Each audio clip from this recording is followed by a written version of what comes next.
Yesterday and the day before yesterday, we are talking about the controlling power of the mind, the disadvantages of the lack of the self-control and the benefits that we enjoy having the self-control. That is what we were discussing. We also discussed that many kilesas have already piled up in our state of mind. So that's why the density, the thickness of the kilesas are so thick, so dense.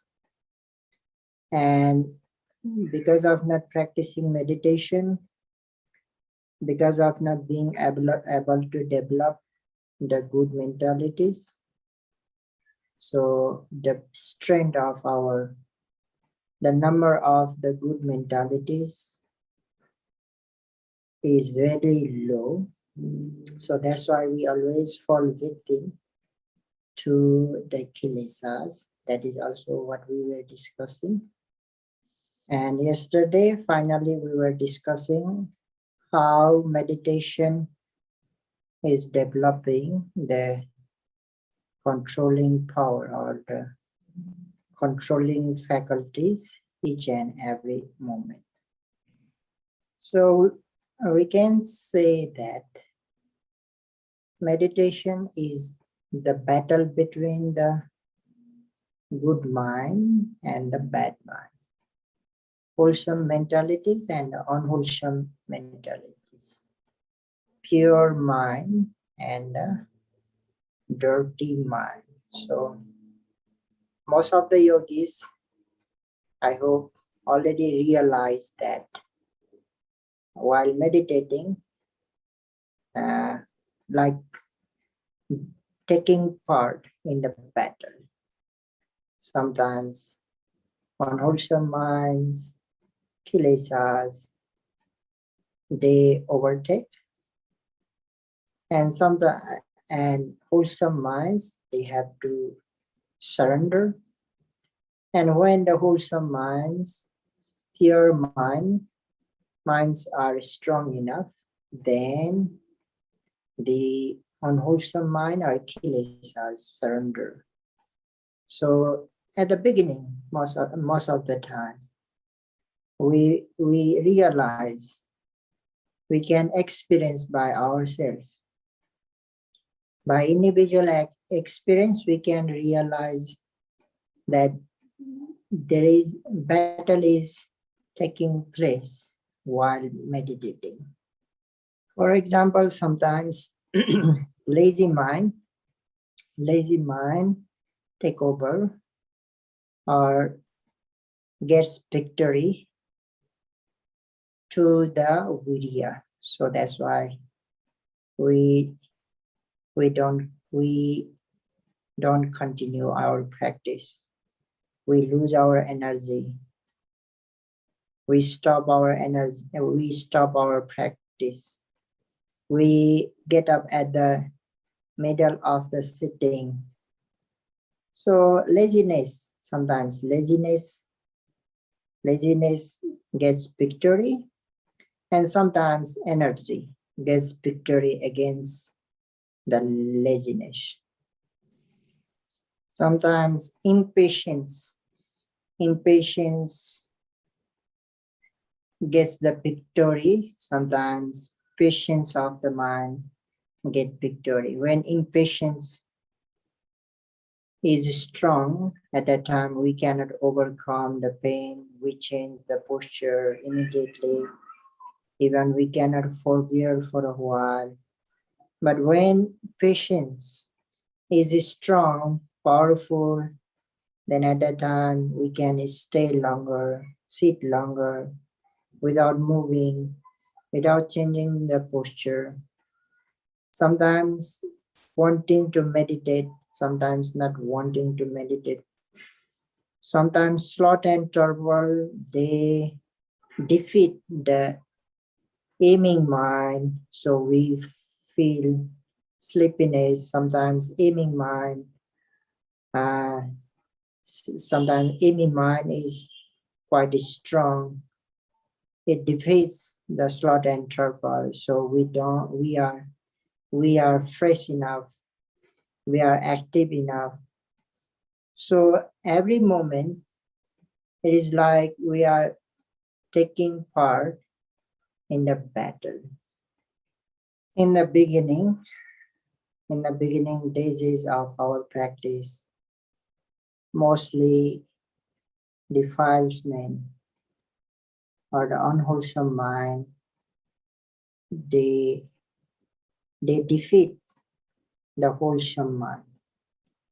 They defeat the pure mind. That is why maybe most of the yogis may have realized that first day of our practice, although we want to develop mindfulness, although we are trying, we forgot a lot.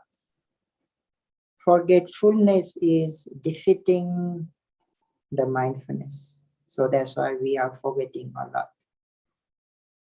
At the very first day, restlessness was there a lot because our concentration was not strong. Similarly, laziness was there, sloth and torpor was there, because in the beginning, our good mentalities were not strong enough. But day by day, by practicing day by day, slowly our mindfulness is getting strong, our concentration is getting strong, energy is getting strong, or we can say good mentalities are getting strong because the numbers of the good mentalities, pure mentalities, are increasing. Thus, the strength or the power of the good mentalities are being so high, so powerful. So that's why we are not falling victim like in the beginning of the practice now. Especially we are developing the energy, mindfulness, concentration, wisdom, and faith and confidence. These five factors have the special governing power, controlling power of the mind.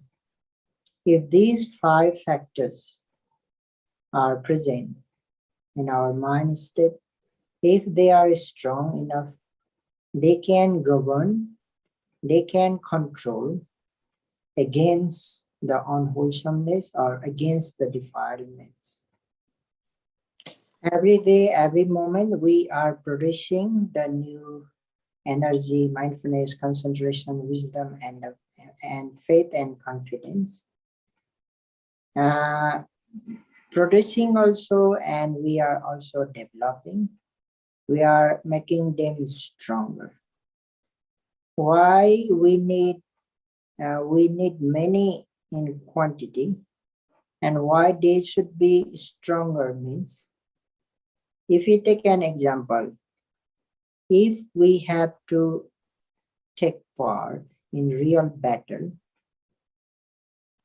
if the numbers of our force or the military or the armies is few in number than the enemies, and the quality or the power of the forces is also no strong, then it is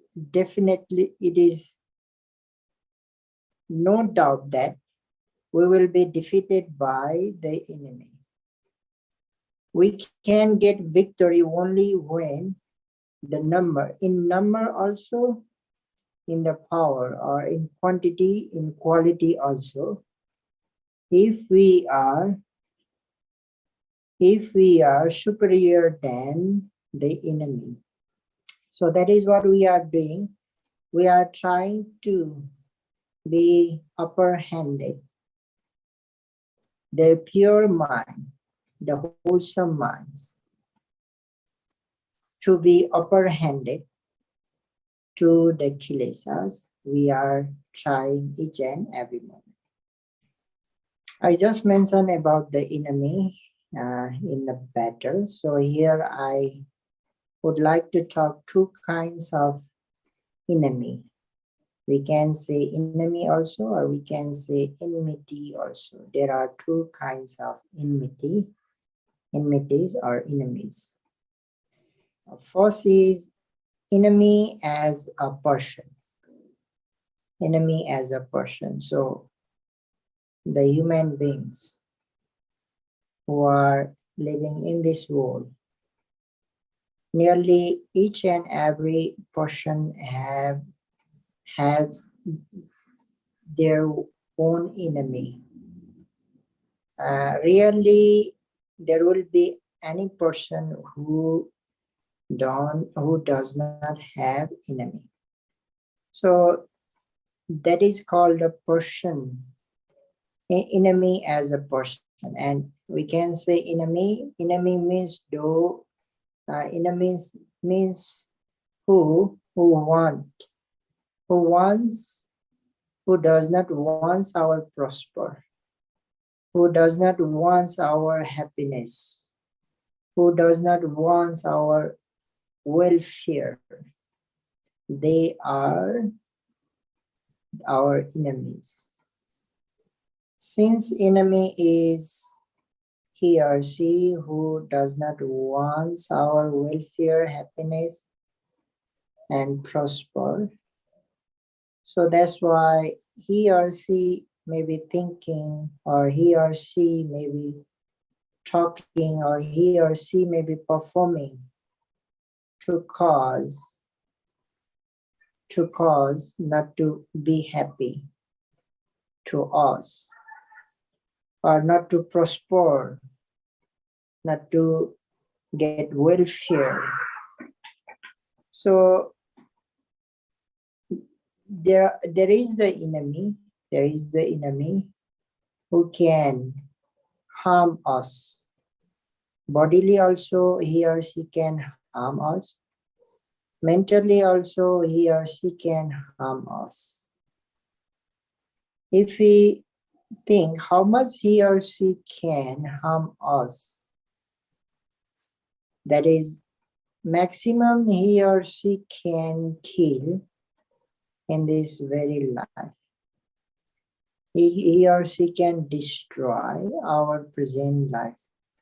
That is the maximum point. He or she can harm us or can do something for us.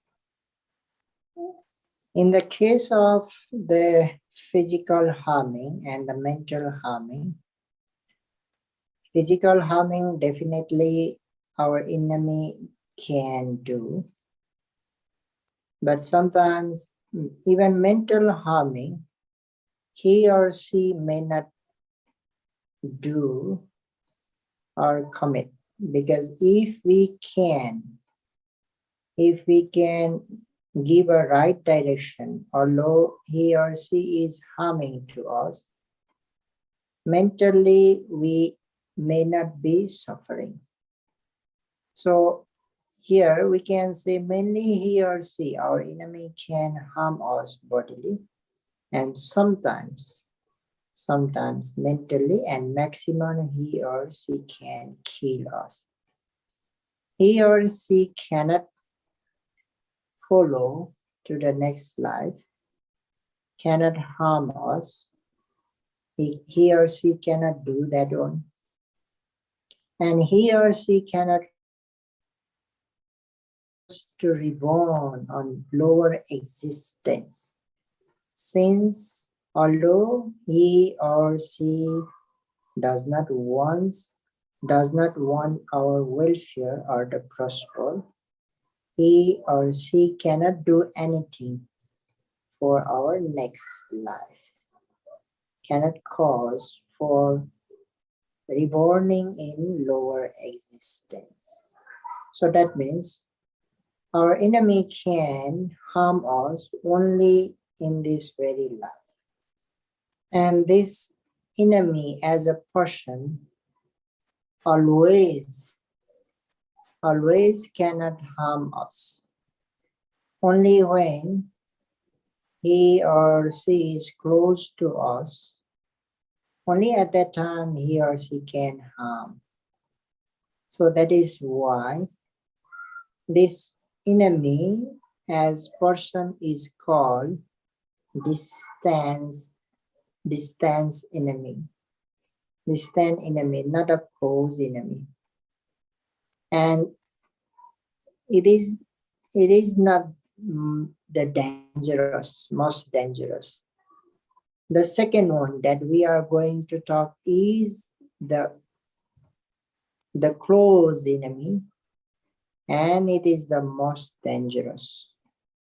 And that is the enemy as kilesas.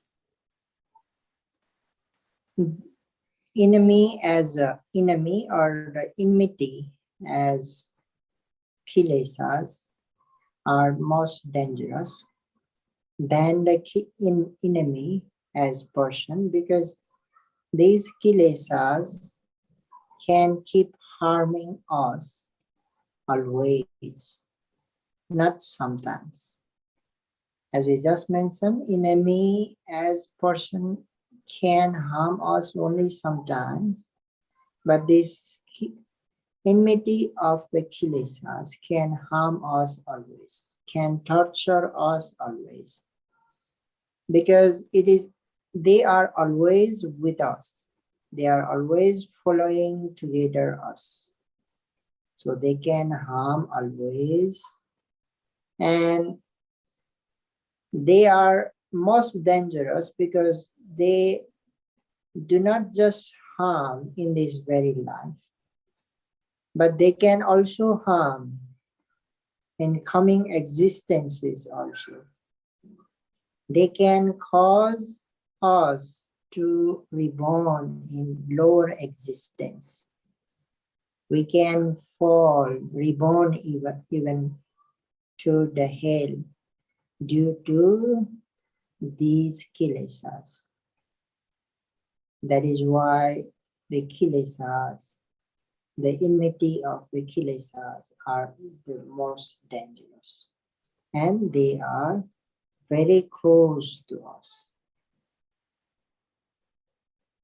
The root cause of committing unwholesome actions by bodily, verbally, and mentally are the kilesas, not the enemy as a person. The enemy as person is not the root cause. Is not the root cause of performing, committing the unwholesome actions that we do, but the kilesas are the root cause. So that's why they can cause us to reborn in the lower existences. That's why they are very dangerous. And I just mentioned these kilesas can always torture, always harm us, because kilesas are like the fire. Like fire has two qualities. That is, it burns and it causes burning also.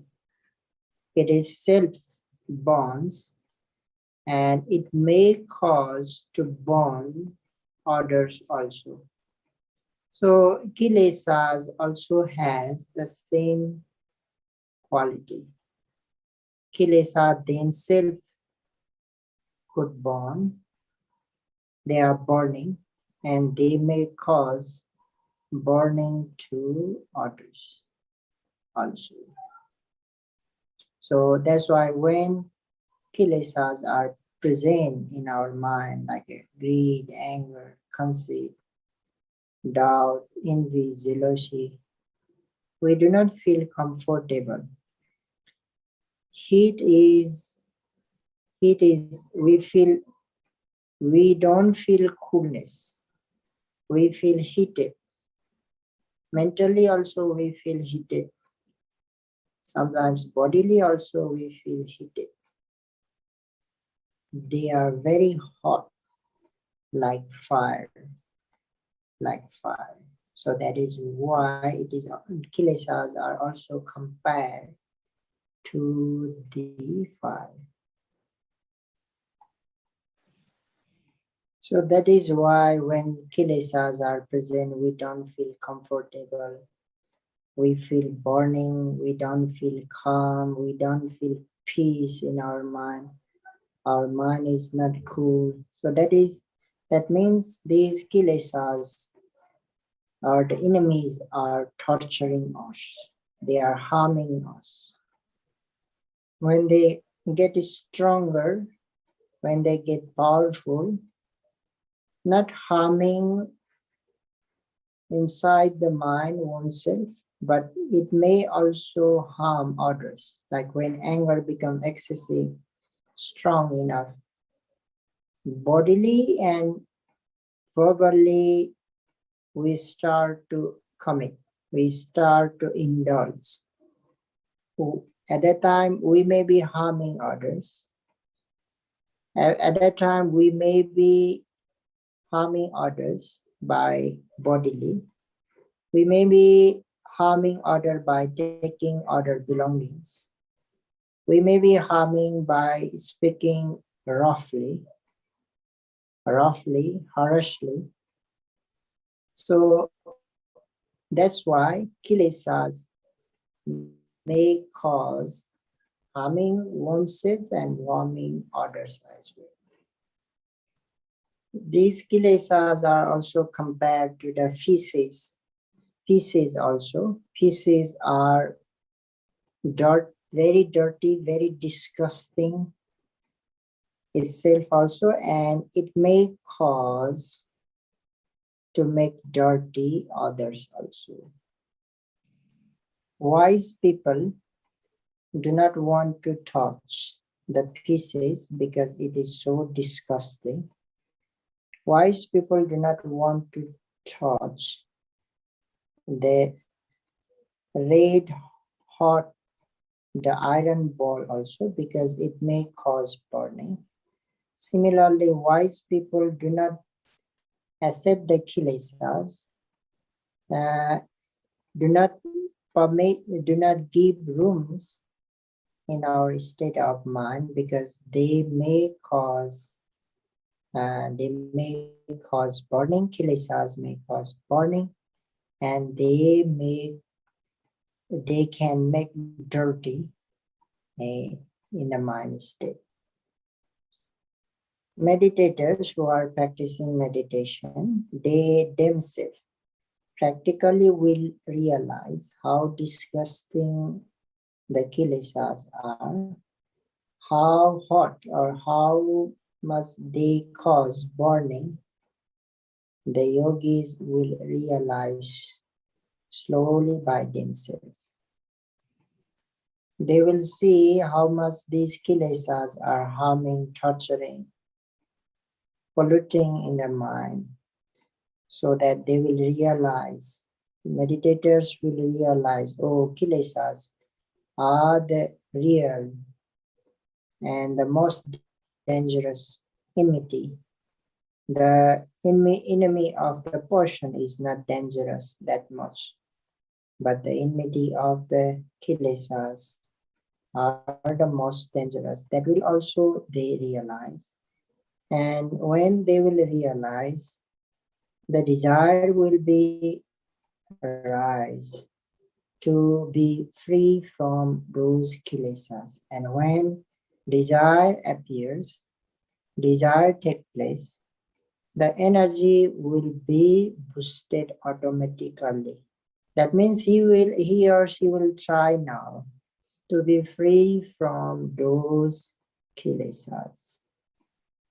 As he or she tries to be free from these enemies, he or she will slowly realize also that by practicing or by trying, mind is slowly being pure, more pure, and due to the cleanliness or due to the purity of the mind, he or she will also realize that some sort of happiness, some sort of joy, some sort of rapture, some sort of delightness.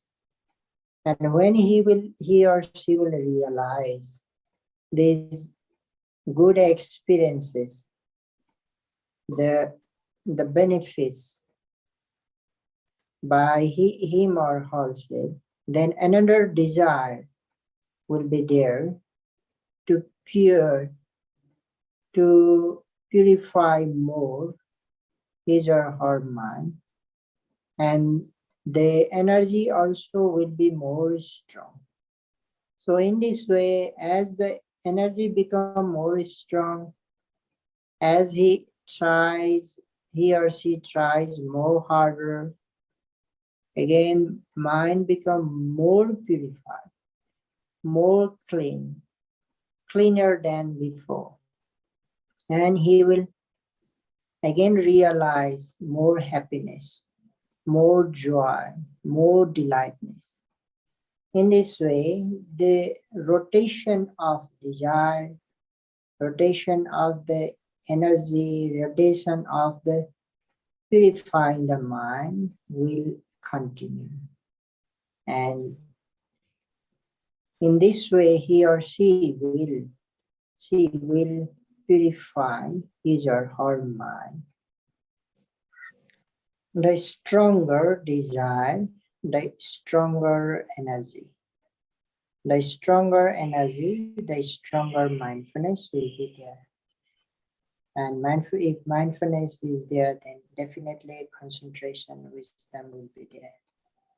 So that's why the meditators, the yogis who are practicing now, they have to have the strong desire to be free from these nearest enemy, the nearest enmities who are torturing always us, who are always harming us, and who will always harm us, torture us, cause suffering in each and every life. So by realizing these things, we have to have a great desire. We have to make our desire stronger to be free from these impurities. And if our desire is stronger, then our energy will get more stronger so that our mindfulness will be stronger, concentration and wisdom and faith and confidence as well. So all the yogis, may you be able to develop a strong desire. By developing strong desire, may you be able to develop strong energy, concentration, mindfulness, concentration, and wisdom. And when you will be able to develop these 5 qualities, 5 factors of the mind, they will control their mind. They are the controlling faculties. They will govern in your mind. When they will govern, none of the unwholesome mentalities can defeat your mind. So may you all be able to do so, and may you all be able to enjoy happiness.